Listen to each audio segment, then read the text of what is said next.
Hey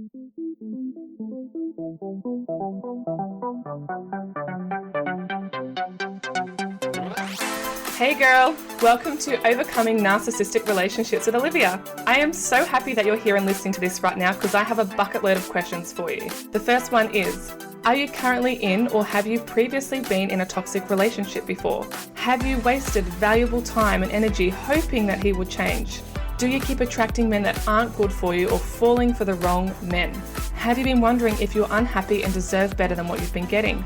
Have you discovered that your partner or your ex-partner is a narcissist or has traits of a narcissist? Are you recovering from narcissistic abuse? Are you wondering how to overcome these relationships and break the cycle of going back to toxic love and toxic men? If you answered yes to any of these, then you are in the right place. This is a feel-good podcast for the woman on her journey to self-love, confidence, and worthiness. Each episode, I will bring to you an inspiring guest or an empowering thought that will help you bust through your fears, connect to your soul, and get clear so that you can elevate yourself in your life and your relationships. Get ready for some real talk and to unapologetically take charge and reclaim the life and relationships that you really want. My name is Olivia, and I'm a relationship and narcissist recovery coach. Bringing women together to create positive change within themselves and others is what I do. Are you with me? Here we go. All right, everybody, welcome to today's podcast. I have a very exciting podcast guest here today. She is a reality TV star from Prejudice season 2 in 2018, and she's also been one of the top 6 models in Australia's Next Top Model in 2011.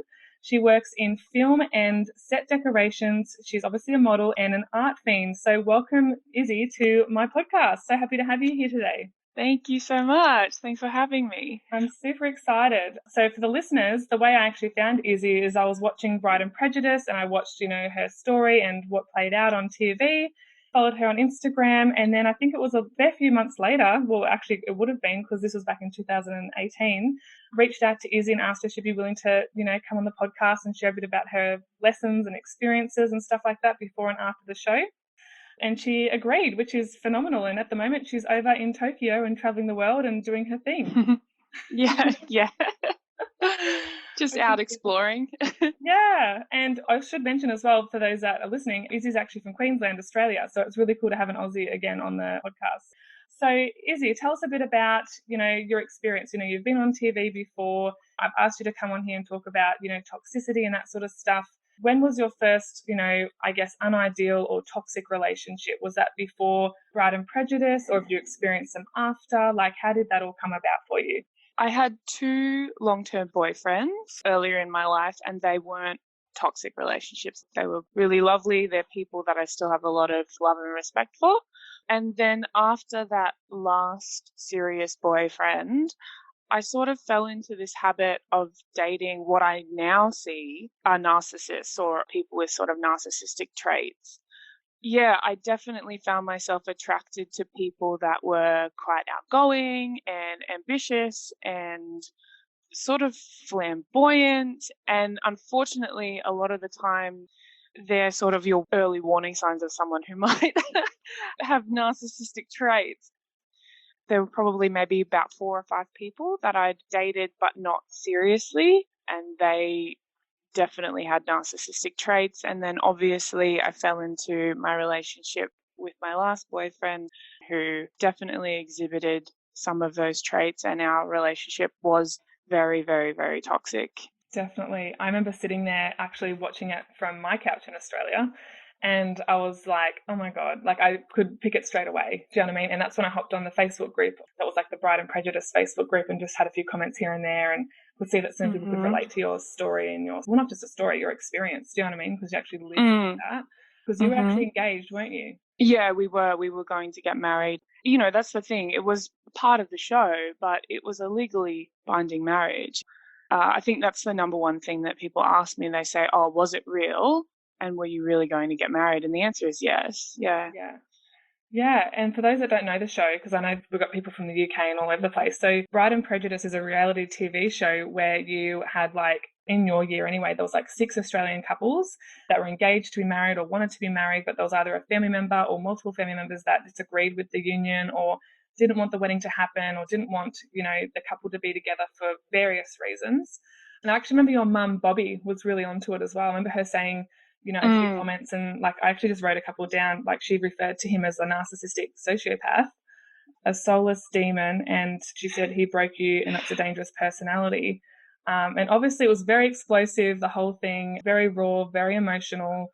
And then afterwards, obviously he received a lot of backlash. And I remember you were kind of like trying to, be a good person, I guess, and try and distill some of that, because he was getting a lot of hate, you'd say, which I'm not all about. So, no, neither am I.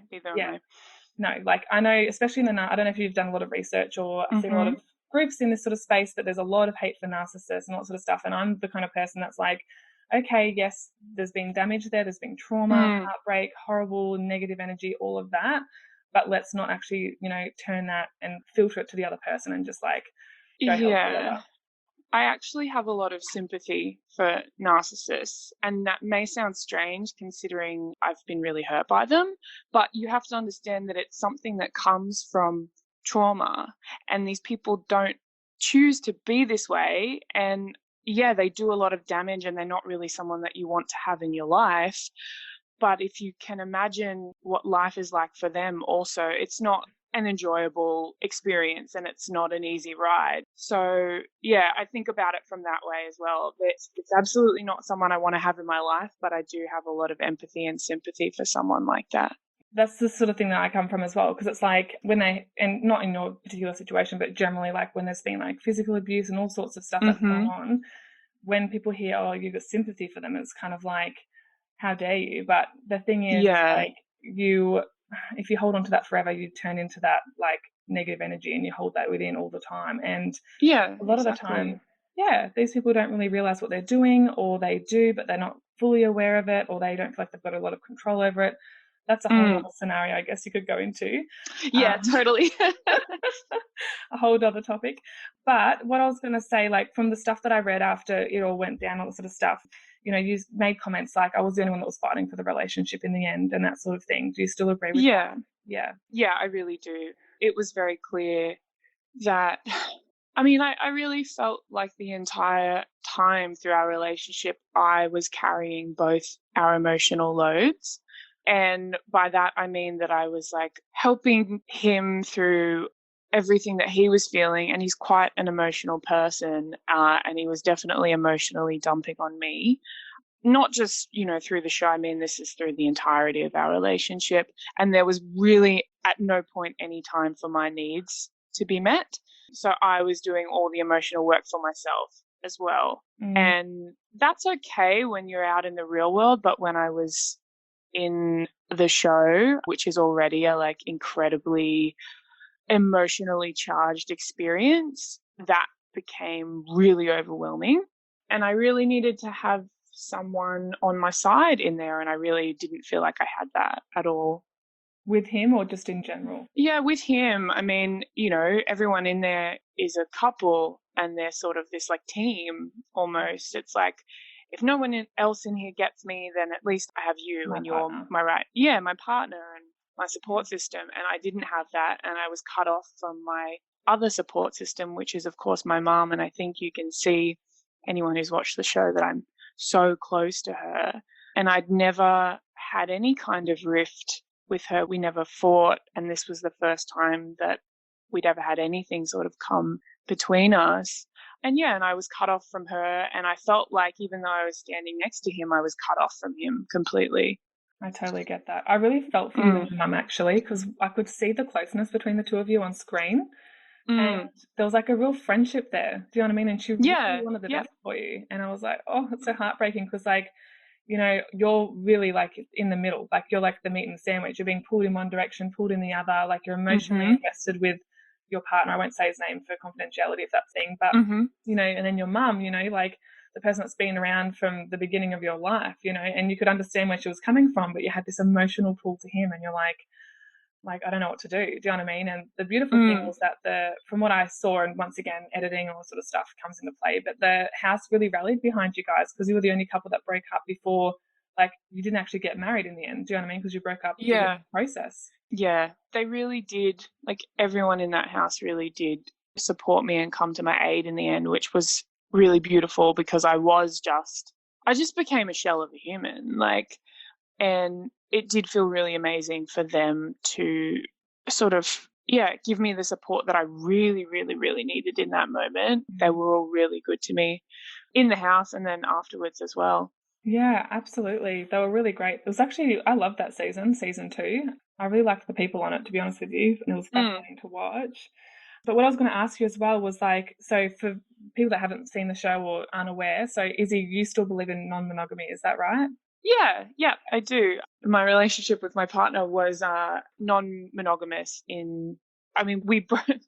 it's funny, we broke up once because he cheated on me, and then we got back together, and originally I had laid out our relationship saying that, like, we don't have to be in a monogamous relationship because I planned on going overseas for a year. So I was like, if we're going to get together, it doesn't really make sense that, I'm not going to ask you to commit to me when I plan on leaving in 3 months. And I have realistic expectations about relationships, I think.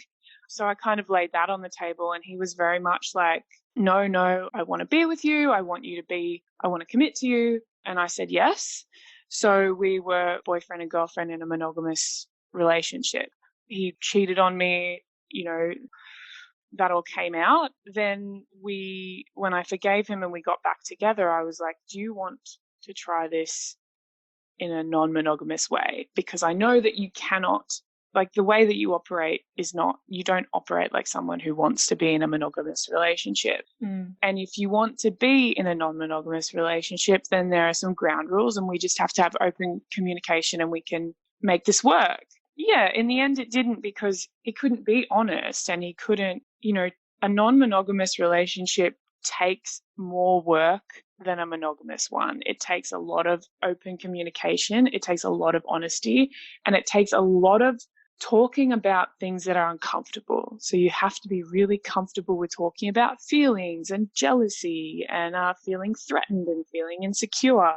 And you have to be the kind of people that are willing to sit down and talk about that in a really mature and thoughtful way. Yeah. And that was absolutely not something that we were doing. But it is a relationship model that I still subscribe to. And I think when people hear me say that I'm non-monogamous, they have a very skewed view of it. They think it's like swingers and, like, it can be that. But for me, I am non-monogamous. I differentiate between polyamorous. Polyamorous means that you can have more than one love. So you might have a couple of significant partners and they're all sort of like on the same level to, like, a boyfriend and a girlfriend or whatever. I'm non-monogamous in that I sort of only want one significant partner, like my one strong relationship, and then I can explore like relationships with other people, but they're probably not on the same level as my like one significant partner. Yeah. Well, I'm glad you mentioned all of that because, like, I actually thought polygamous and non-monogamous were basically the same thing. So yeah, they're not.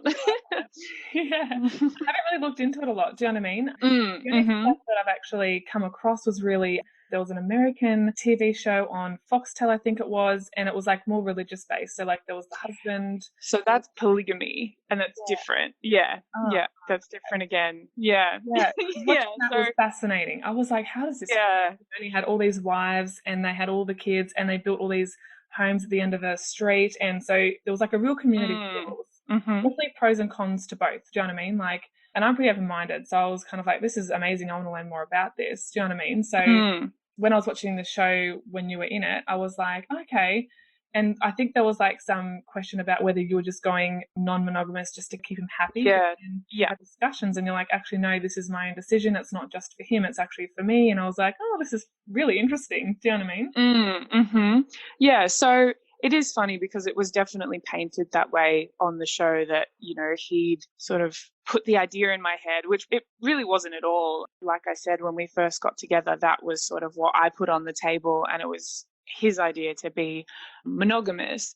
But that's sort of just how I've been living my life for the last couple of years, because I do travel and I do meet these wonderful people and I do have these like lovely experiences, but it's like I don't know where I'm going to be in 6 months. Like, I might be overseas, I might be here, but I just want the freedom to explore, whatever I want to explore with other people. And if I have a partner, I don't want them to feel threatened, because my love and commitment to a serious partner is always going to be there.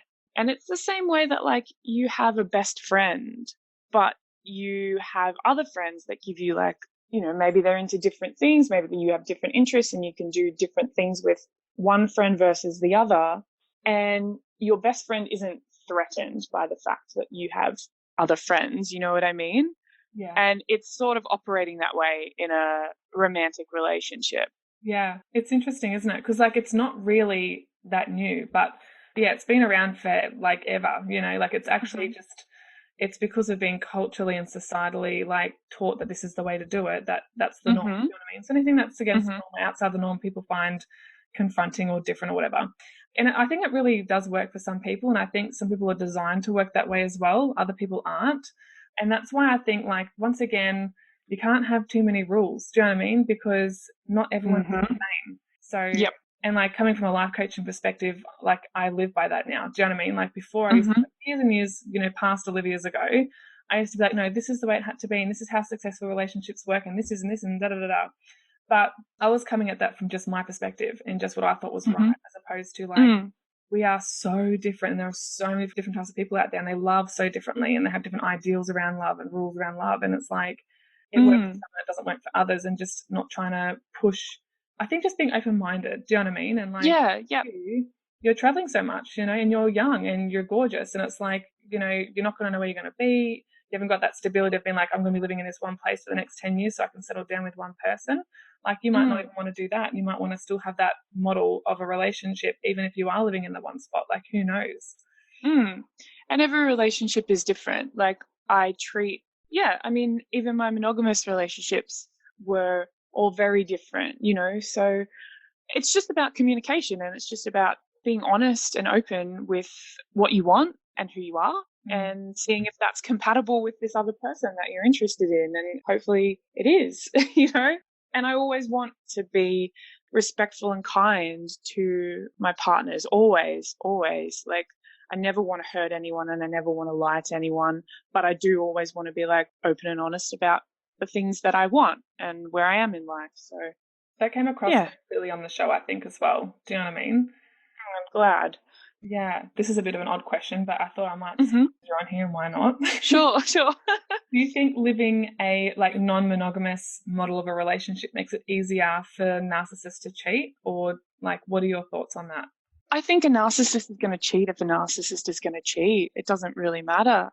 My relationship with my ex was monogamous in the beginning, and it didn't change him cheating on me one bit, like, I thought that'd be your answer, but I'm like, in case anyone's wondering, I'm going to go there and ask the question. No. And I mean, you can still be cheated on, as we saw in my experience. You can still be cheated on in a non-monogamous relationship, because a non-monogamous relationship still has rules and boundaries that you agree upon, and those can still be broken. That's right, 100%. And I've got another question for you as well, if that's okay. So because you've had quite a lot of success, do you know what I mean? And like, you're traveling the world now, like you're living it up. When you were with your ex that was on the show, or any narcissist that you've been with really before or after the show, did you find that they were often intimidated by you, or were jealous, or felt like they didn't measure up or something like that because they weren't maybe in the same industry? Like, how did you find that? Because working in film as well, like obviously narcissists are everywhere, and they can be successful too. So I'm sure you've come across some professionally and that sort of thing. But what are your thoughts on that? I think in my relationships, it's hard because in the beginning, they'll kind of rally behind you. Yeah. And then, I mean, especially with my ex, when I finally booked my flight and I was going to Mexico, and I'd planned to go to Mexico for a year, maybe more. And that had been, he'd known about that from the very beginning. But when I actually booked my flight, he spiraled and became very emotional, seemingly emotional. And then it was very shortly after that I found out that he was cheating on me. And when I found out, he kind of blamed me booking my flights. He said, I'm just so emotional about you leaving that I spiraled and I reached out to anyone that I could and I just needed to fill the gap. And I was like, I was like, dude, you blew this all up and I'm leaving in 3 weeks. Like all you had to do was wait 3 weeks, Yeah. And I was like, you were doing this before I booked my flight. So please don't blame my flight on that. But yeah, he definitely tried. Was it the same guy on the show? Was Yeah, that, yeah. same one. Same Yeah. one. I feel like I've heard this before. I don't know. I feel like I might know about No, it. I don't think so because actually in the show they glossed over the fact that I'd been in Mexico. I don't think they mentioned the fact because they flew me home. I'd literally been in Mexico and flown home for the show. So, yeah, I don't think that that was mentioned. But yeah, It's so interesting, isn't he, it? he did try and blame it. He did try and blame it. And yeah, I was getting a lot of like guilt trips about leaving, which I was like, at the time I read as, oh, he's just so sad that I'm leaving and he's really upset. And, we've got this really wonderful, like blossoming love story, but, I've got to leave. And such is life. But that's always been on the cards from the beginning. So it's not news to him, but it sucks. But not really. It was really just another way to make me feel guilty or make me feel like I was the bad guy and I was the villain. And also, like, I don't know what his end game would have been there, whether he would have really liked me to have cancelled my flights and stayed. Because it really seemed that way. But, I was like, why would you have wanted that for me?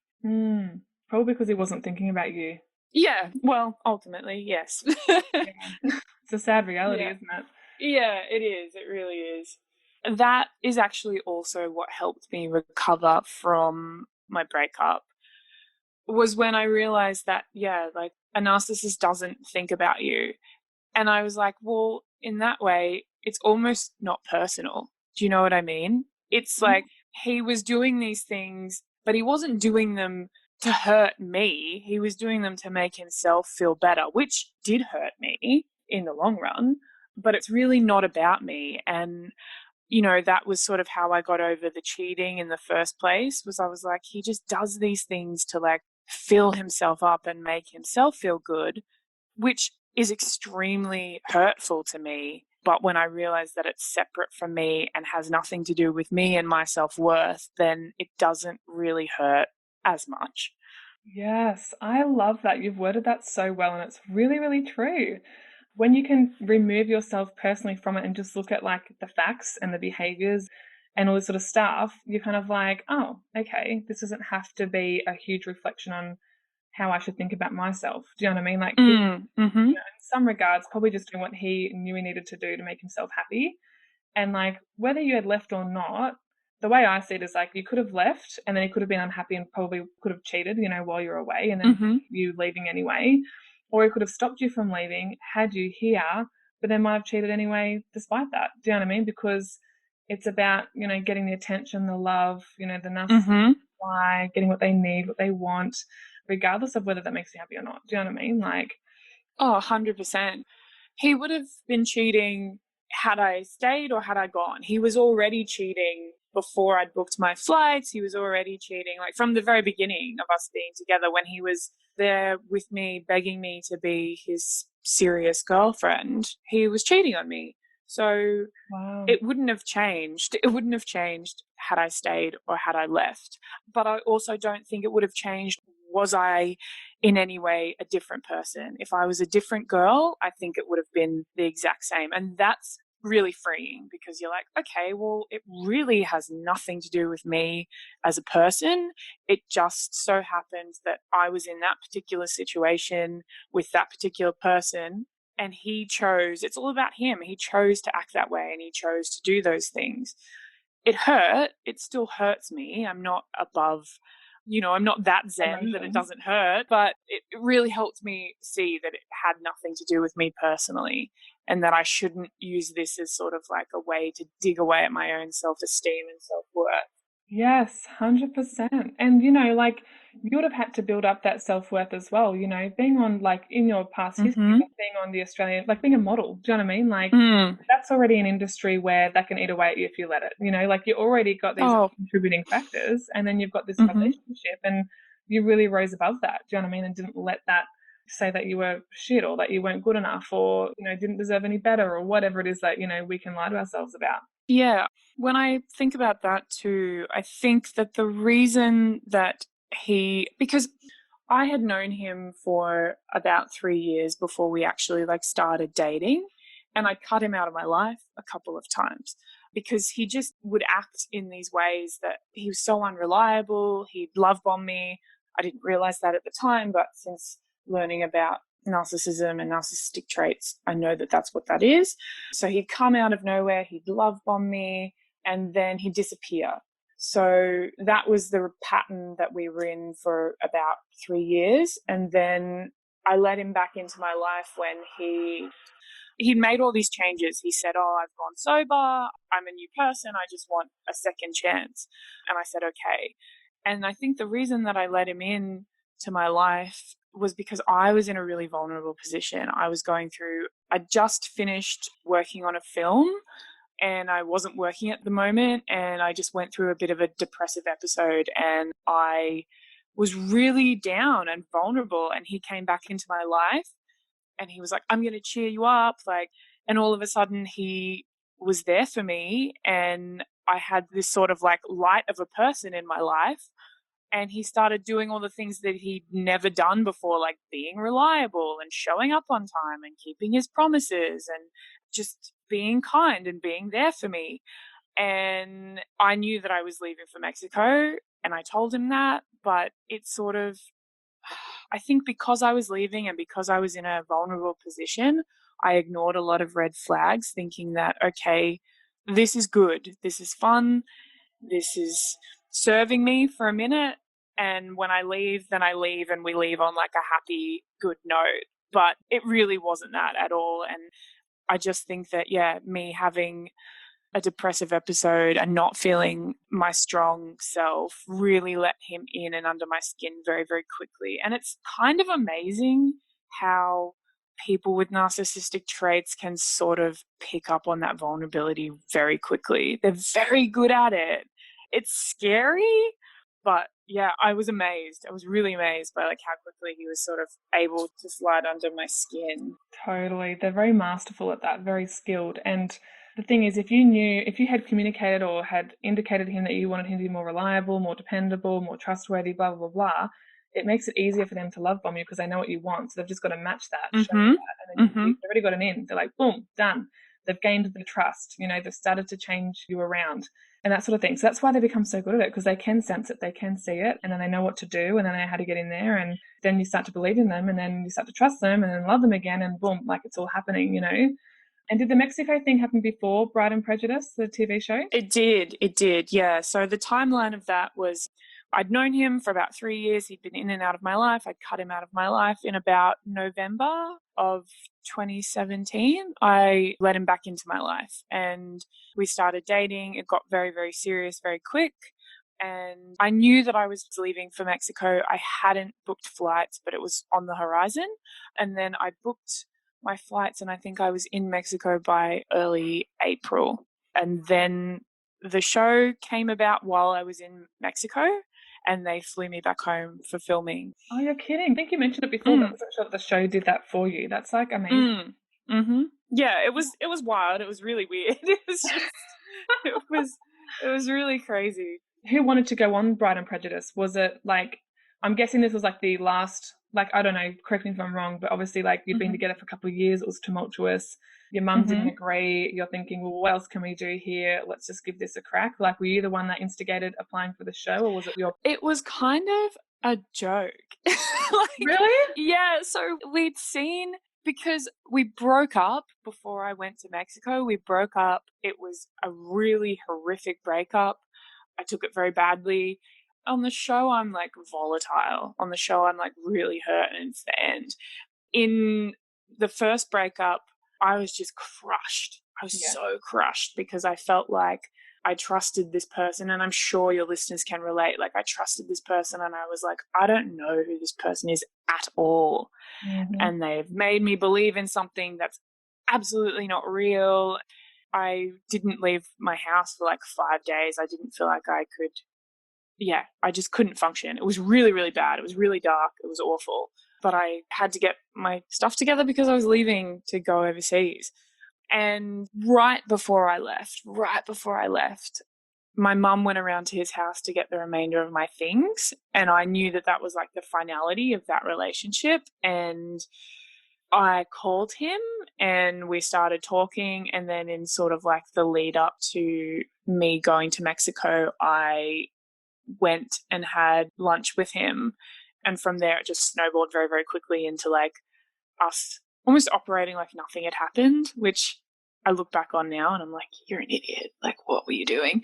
But we got back in contact. And then all of a sudden, when I got back into Mexico, we were talking about like being in each other's lives again and like having this like long distance non-monogamous relationship. And I was texting him every day and we were talking and we were watching RuPaul's Drag Race together over Skype and, you know, just like very intimate boyfriend, girlfriend style things without having a concrete like, oh, we're back together. But yeah, we kind of were. We were operating in that way.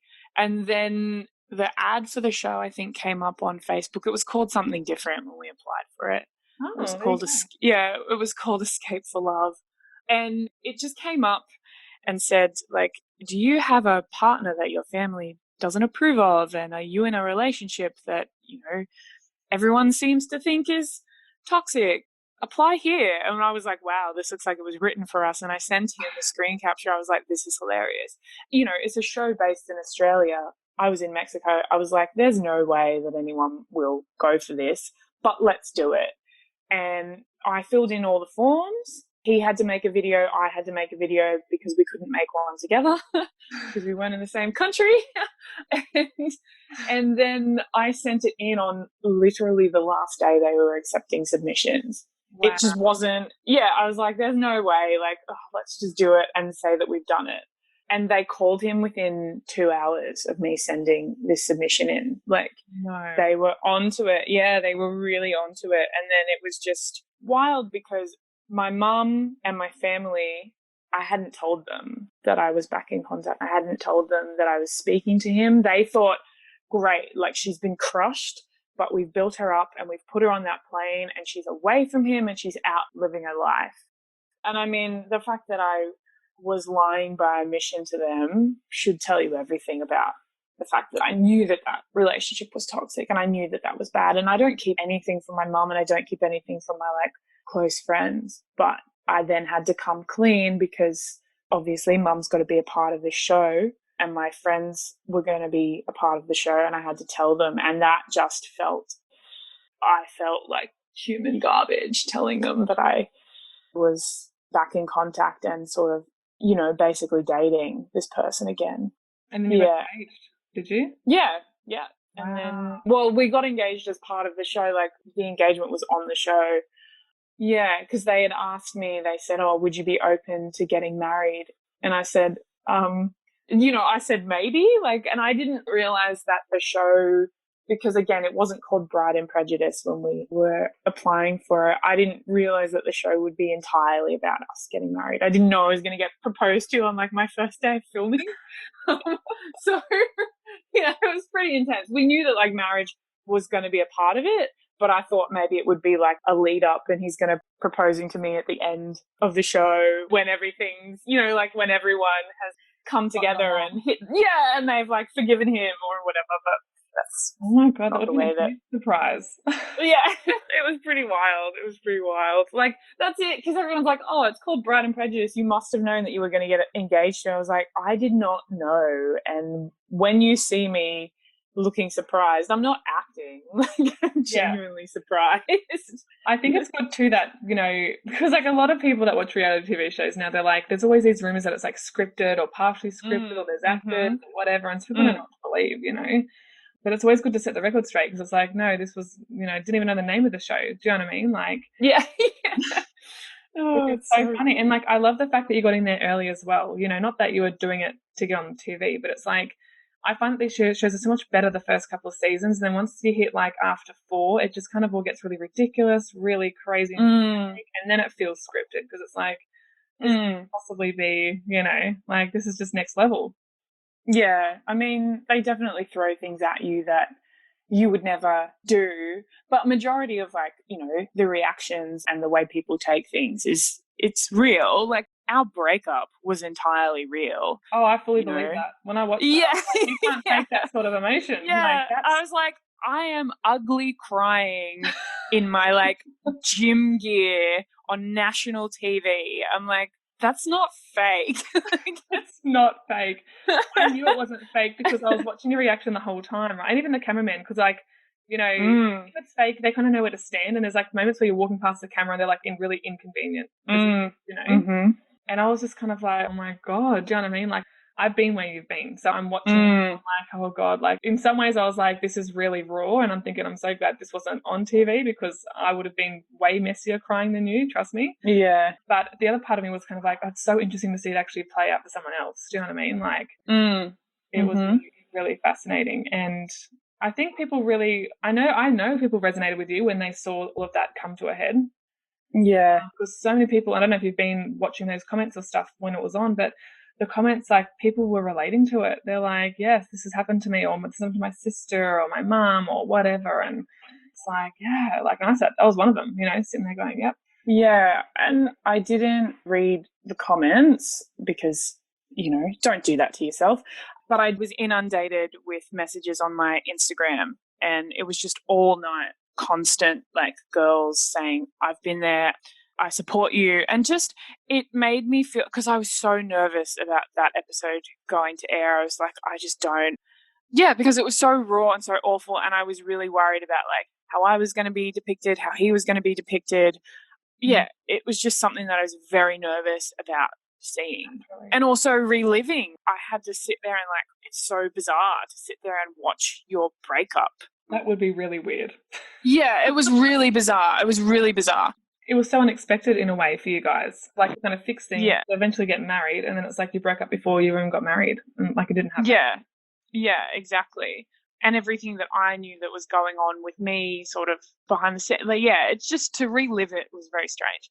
But I was inundated with messages and they were really beautiful, and a lot of women that were like, I'm in a relationship like that now and I don't know how to get out, or I don't know what to do. And that was really heartbreaking and really powerful, because I was like, oh, okay, well, this hasn't been for nothing if I can help someone, or I can just set them on the right path towards getting free from like this relationship. And I'm lucky that like my relationship with my ex wasn't very long-winded. It all happened very quickly and I managed to get myself out of it quickly. Some of these women were messaging me and they're like, I have kids with this person.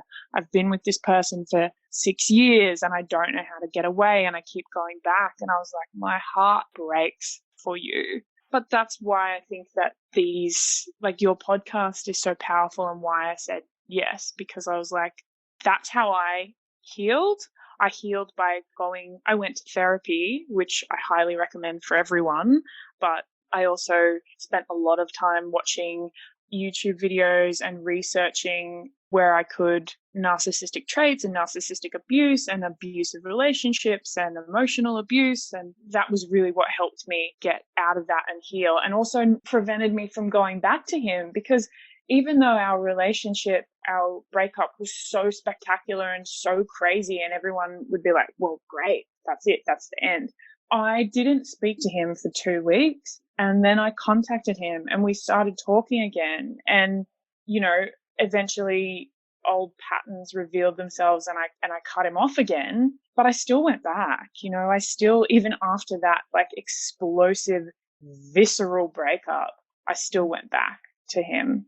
And it takes, like, on average, apparently a couple of times to attempt to actually leave. Like, people have usually multiple breakups before they can actually sever the tie. Yeah. But each time you break up, a bit more of that trust is eroded, and a bit more and a bit more. So there really is, like, nothing left. And you're thinking, what am I even going back for? There's, like, nothing left there for me. Like, there's no goodness there anymore. It's all rotten, And the goodness is usually fake, or it's short-lived or whatever.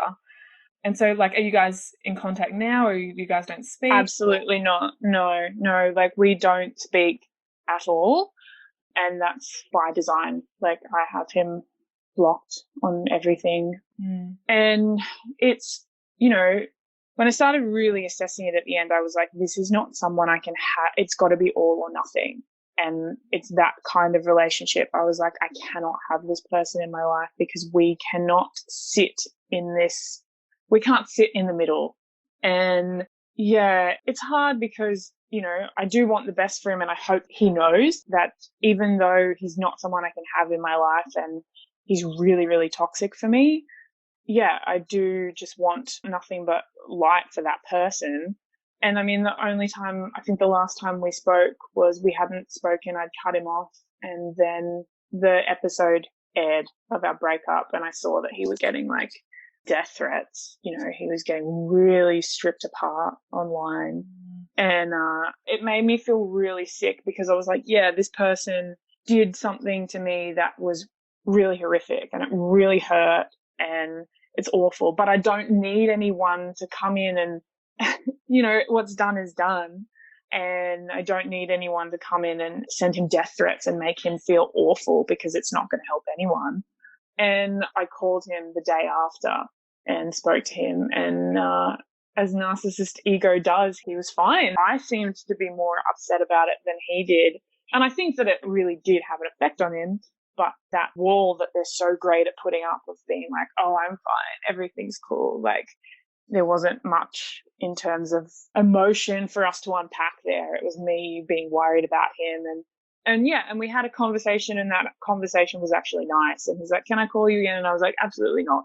You know, like that was the last time that we spoke. I was like, this is not going to be a continual thing. This is really just, I want to, for my own sake, make sure that you're okay as a person. I couldn't live with myself if like you had taken any of these things on board. And, you know, I just couldn't live with myself if he'd done something to himself or if he was feeling.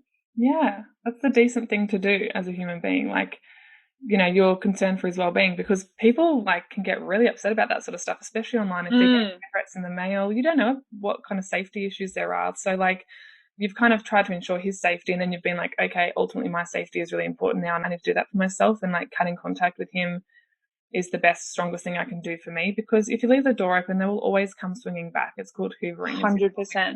And they'll try and get you when you're vulnerable again and try and insert themselves as being the kind, generous friend, and then they try and get more from that. You know, like there's so many different ways that can come back again. Have you heard of no contact like before as a strategy, which obviously it sounds like you're doing? No contact, and it's the only way that I can operate with him, because he did try and contact me. He's tried to contact me a couple of times after that phone call where I said absolutely not. And they're very, very good at hitting you in a place, tugging at your heartstrings in some emotional way. They just know how to get a response out of you. There were a couple of times where he's contacted me via email or via another Instagram account or whatever. And he just knows what to say. He knows exactly what to say to get a response out of me. And I'm sitting there typing a response. And then I stopped myself and I said, no, don't. Like, you don't gain anything from responding to this. I mean, no contact is the only strategy that's worked for me. And that's usually what only works for a lot of people. And it's great, like, we're lucky we don't have kids with these people, but the people that do, do you know what I mean? Because there's other strategies they can use instead. But I'm guessing your mum's a lot happier now, or at least relieved for your well-being. Yeah. And all of that, do you know what I mean? So she still says to me every time I leave the country, or, you know, on like a Valentine's Day or a Christmas or a New Year's or something, like some big day, she's always like, we're not going to see him again, are we? Like, you're not in contact with him, are you? And I'm like, no, I promise. Like, I promise. I love your mum. Your mum was great.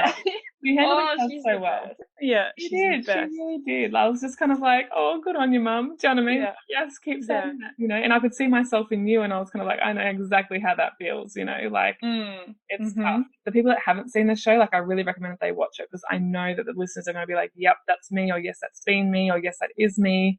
And it's really interesting seeing the narcissistic behaviours actually play out on screen as well. Like the hot and cold, the push and pull, the gaslighting, you know, all that sort of stuff, and how he handles the other contestants as well who are questioning your relationship too. Mm-hmm. So that's really fascinating. And did that air on, was that Channel 7? I think it was. Channel 7, yeah. Yeah. Yeah. It was very interesting for me. I mean, it's such a strange and unique experience to be able to watch it from the outside, to watch your own relationship from the outside. So I was obviously so wrapped up in it and so like rose tinted glasses for him whilst I was actually living it. And then when I watched it on the show, obviously there's editing, obviously it's a different experience, but to be able to see the way that I was so blindsided and just like in love with this person, and then to see him display all these narcissistic traits and the way that he operated, and it was like, wow, I see what everyone else around me was seeing and what all my friends and my family were worried about. I see that now. You know, don't know that anyone else can ever have that experience unless you do this exact same thing of being on reality TV, which I don't really recommend to anyone. but but yeah, it was really, really, really bizarre. And I did, you know, at the end of that, I did have to just apologize to all my friends. And I said, like, I'm so sorry. And thank you so much for looking out for me and for being there, even though a lot of the time, like, I didn't want to hear it and I didn't want their help. And I was like, I know what I'm doing. And I just clearly didn't. I clearly didn't. Yeah, and that's the thing, because you so badly want it to work as well. So you don't want to hear the negative, you don't want to hear the criticism or the negative feedback or the concerns or worries, because you're kind of like already got that going on within you to some degree. So you're kind of like trying to manage that, trying to get the work, and that takes all your energy. And then you're having all these outside external factors impacting you, and just kind of thinking, no, it's too much. Just leave us alone. Let us be happy. But you're actually not that happy. You know, you're spending all this energy trying to get it to function and to work properly, and it just doesn't happen, you know. And yeah, like, are you in contact with any of the other contestants on the show, or have you guys got a friendship happening? Or yeah, no, we're all still in contact. We've had dinner a couple of times because some of them live in Brisbane, so they're quite close to me because I live on the Gold Coast. And we've had a couple of nights out. I know that recently they all went to Byron and like celebrated their wedding anniversary, which was really cute, and they'd invited me to, but I couldn't make it. But yeah, it was really cute, and they sent us like all videos of them hanging out together. So it's really lovely. Like, yeah, most of them went to that, and yeah, it was just beautiful. It's really cute. and most of them are still together too. Like, I was like, where are they now? You know, because this you did the show in 2018, so it really isn't that long ago. And yeah, a lot of them are still together. So yeah, how long have you been broken up for from that partner on the show now? Has it been? It's been over a year. Over a year. So wow. yeah, so I think we're just coming up to a year of when the show started airing, but our breakup was in the end of maybe the first couple of days of August. Yeah, wow. So that of last year. It's pretty recent. Yeah. You've come a long way in just a year. Like, yeah, you've done a lot of thank research. you. Like, you Yeah. sound really great. Like, you've done really well to be where you're at now, like 12 months later. Like, obviously, there's always still some more things to work on, as everybody does after these sort of relationships. But, you know, it was only a year ago, and look at you now. Like, do you feel like your life is really different now? Oh, 100%. Yeah, really, really, really different. I think I threw myself into therapy really intensely. I find that that is so helpful. I really recommend that to anyone who's dealing with, you know, anything in life that's making them unhappy, but especially an emotionally or physically abusive relationship. And then when I wasn't in therapy, I was really heavily researching narcissistic abuse, narcissistic relationships, anything that I could find that sort of made me understand my role in our relationship and his role in our relationship, and that breakdown, and how I found myself there. Because I think it's very important also to realize that I didn't want to be a victim. I wanted to understand what choices had led me to be in that relationship and why I was happy enough to choose that for myself, because it is a choice, and I did choose to be there the same way that I chose to leave in the end. And I wanted to make sure that going forward, I was making better choices for myself. Beautiful. And that's true. And like, that's what I work on with my clients and women is like, okay, like, there's always a lot of blame for the narc, and I get that 100% warranted. But it's also kind of like, it does take two to tango. Like, you still have to show up and be present, you know? And so that was 100%. me. Yeah, I had to really come to terms with that, because like, I remember when things were really bad with me and my exes, I was kind of like, there was a point in time where I was sitting in the car, I was bawling my eyes out.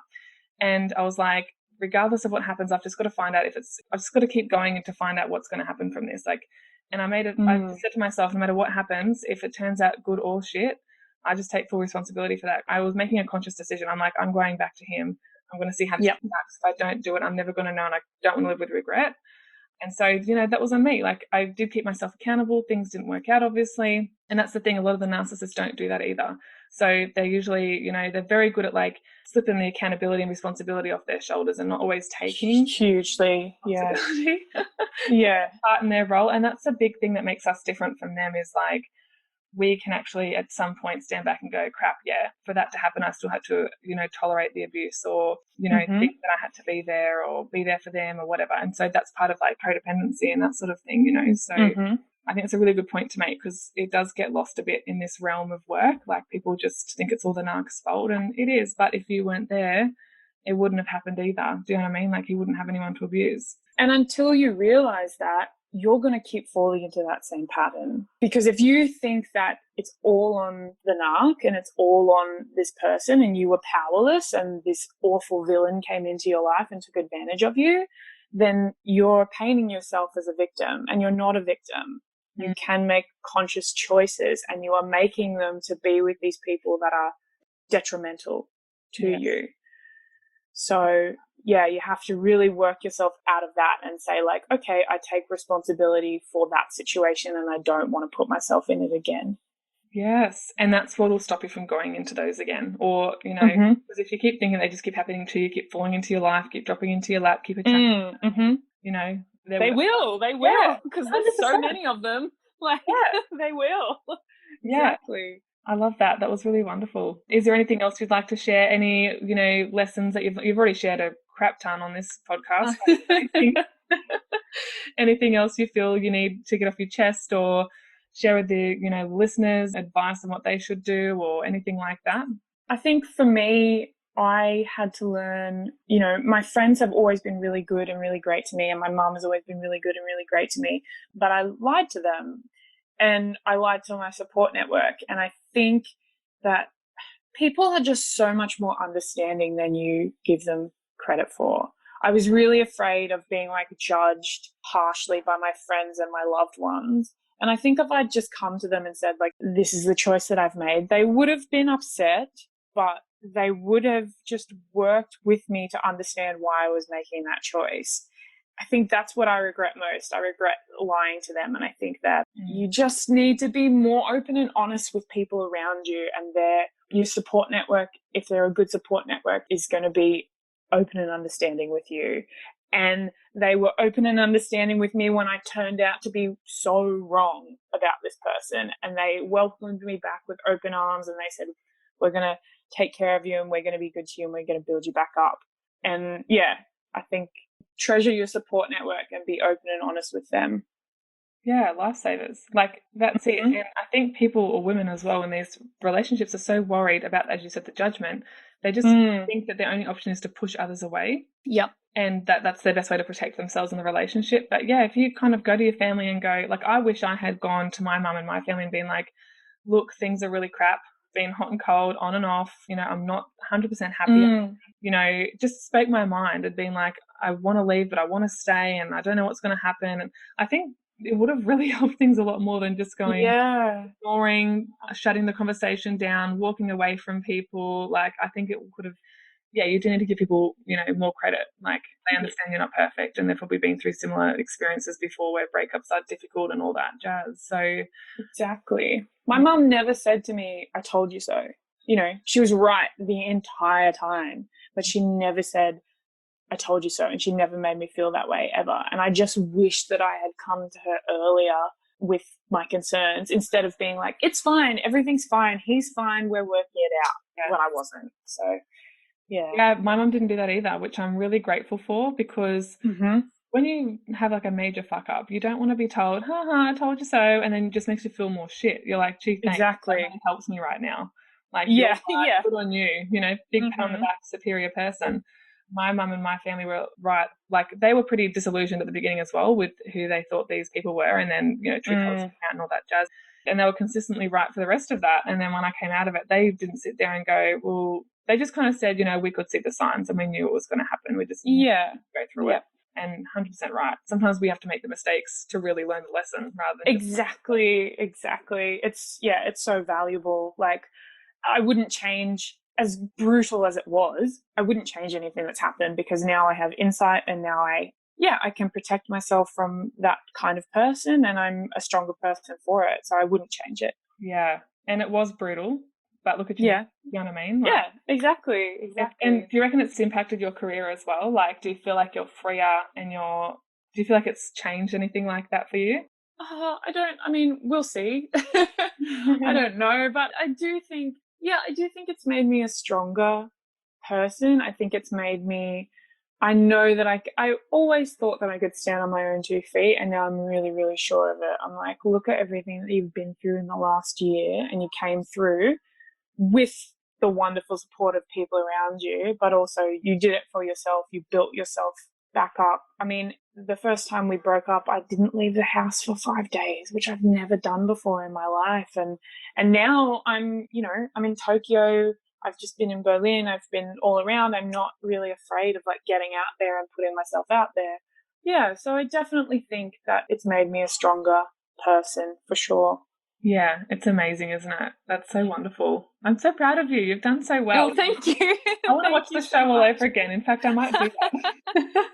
And know that it has a happy ending. Like, yeah, no, it has a happy ending, guys. Like, it gets pretty explosive on there, but look where she's at now. Do you know what I mean? Like, I feel like people want to watch it now after us describing a bit about it, God, that breakup scene goes down in history. I actually just watched it like half an hour before we like jumped on here, just to like re-jog my memory, and all those feels came back. It was actually really gut-wrenching, like, and I could just, it's just something that I just won't forget watching on telly, you know what I mean? Like, definitely will go down in history, I reckon, that one. It's funny when people ask me, they're like, oh, so were you in contact? I'm like, no, the last time I physically saw him, I screamed, fuck you, 5 times into the darkness while he like disappeared into the wilderness. Like, literally. That's literally how it happened. It's just so dramatic. But I was unhinged. I just got to a point where I was like, completely unhinged. So it builds up. And you were angry, and you had every right to be. Do you know what I mean? Like, and you have to let that anger out, and you did that, which I think is good. But I didn't know that was the last time you saw each other physically. But that was it. Yeah, wow, good to see. Can't really come back from that, I don't think. Like, it's definitely memorable. Do you know what I mean? Like, it's definitely memorable. But when you're talking about how weird it is to watch yourself, go through a breakup on screen, I remember, like, because it's been a few years to me now, but I kind of wish, not that it was on national telly, but like I wish I could kind of like be a fly on the wall and rewind and kind of see all the ins and outs and process it differently, like through a different set of lenses. And because I kept a diary through that, but not for the whole relationship, because I was in it for like 6.5 years. But I kept a diary towards the end, and just for the really shitty days. But I really wish that I had documented more of that, especially now that I work in this business and to help women relate to more of the content that I put out and stuff like that, because I've done so much healing and recovery. It's like you've got to mentally get yourself back to that point where you're like, okay, so how did I feel again? What was happening? What's the story? So whereas if I had the journals or something to refer back to, it'd be easily like boom, boom, boom, boom. Yeah, cool. And like just the gaslighting and the feeling crazy that you go through. I mean, from an outside perspective, you're like, oh, it's so clear. Why do you go back to this person? They treat you terribly. And to explain that to someone who's not in that situation or hasn't experienced that, it does seem so obvious. It's like, this person treats me awful. I shouldn't go back to them. But when you're in it and you're wrapped up in it, your headspace and your thinking is just so, so different. So, so different. Yeah. And you tell yourself things to justify continuing it too. Like, love is all you need.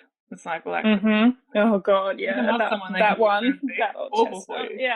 Yeah, that keeps you stuck in there. Like, there's all those universal statements that fly around that you start rationalizing it to yourself that, oh yeah, this could work, or maybe that just didn't work for them, but we might be different. We might be that love story that really pulls through, or whatever. You can find a way to make it make sense in your mind. And it's easier for other people because they're not emotionally invested. They haven't had that intimacy with that person. They haven't built those memories, what goes on behind closed doors, all that sort of stuff. But now you can take stock and look, you can step back from the situation more objectively and go, okay, is this actually serving me? Is this actually good for me? Is this good for my mental health? Is that, like you ask yourself different questions. Yeah. Yes, thank you so much for being on here today. Like, it's just been such a blast, and like I'm just so Thank you. grateful that you said yes. And I know I'm going to have listeners reach out to me about this one, and I'll pass on the messages to you for sure. Oh, great. But yeah, Thank you. you're a busy person and, relatively high profile. And I just think it's great that you're willing to speak out about, your situation and what's kind of unfolded from there. Like, it really is big of you to do that. And Well, thank especially because you. it's not what you do every day. You're doing this as a favor. So yeah, I really appreciate it. Well, thank you so much for having me. I just think, it's a wonderful platform, and like you're doing so much for women that were in your situation. And I just think that, we need to sort of band together, and that's how we heal all together in community. So thank you so much for having me. Oh, thank you. And where can people find you on social media if they want to look you up, Izzy, and follow you? Probably Instagram is the easiest way to find me. So that's IZZYVOODOO. So Izzy Voodoo, all one word. So many colours, can I just say? Yeah, it's very colourful. Like, very if you're not into colour, you're going to have a bad time. Yeah, I loved your pink hair, by the way. That was awesome. Thank you. It's still pink. Is it? Oh, very nice. Yeah. Yeah. Awesome. All right. Thank you, Izzy. My pleasure. Thank you for listening, sister friends. For more support and one-on-one coaching to help you through your own recovery journey, or if you're wanting to start a business in this niche, then you can email me at oliviapowellcoaching@gmail.com. That's OLIVIAPOWELL coaching@gmail.com. To connect with other like-minded women who might be in the same stiletto heels as you right now, head to my online virtual space on Facebook by searching Overcoming Narcissistic Relationships with Olivia. Just answer the entry questions and feel free to invite your girlfriends. Or come and hang out with me on YouTube or Instagram, where you will find pretty pictures, uplifting and thought-provoking quotes, and tons of value that you don't want to miss. If you enjoyed this episode or something has resonated with you, then be sure to subscribe to this podcast so that you're informed of every single episode that comes out and so you don't miss a thing. Share the love by passing this on to someone that you know who would benefit from hearing the free content of this podcast. And I would really appreciate it if you would leave a review on iTunes, because your review will help the success of this show, so that it has the potential to reach many more women who would benefit from hearing this message too. For more beyond this podcast and places to reach me, please see the show notes for all the links. Until next time, much love, Olivia.